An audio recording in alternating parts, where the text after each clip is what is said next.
என்னன்னா பூ பூக்கும் மாதம் தை மாதம் பாட்டு தான் பாட போகிறாங்க. சரி வாங்க பாட்டை ரசித்து கேட்கலாம். பொங்கலை வைக்க மஞ்சளை எடு தங்கச்சி. பொங்கலை வைக்க மஞ்சளை எடு தங்கச்சி. புஞ்சையும் நெஞ்சையும் இந்த பூமியும் சாமியும் இனி நம் கட்சி.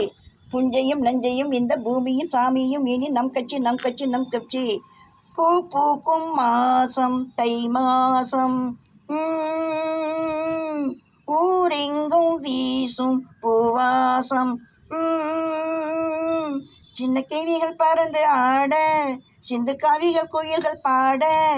சின்ன கிளிகள் பறந்து ஆட, சிந்து கவிகள் குயில்கள் பாட. புது ராகம் புது தாளம் ஒன்று சேரும் நேரம் இந்நேரம். பூ பூக்கும் மாசம் தை மாசம்.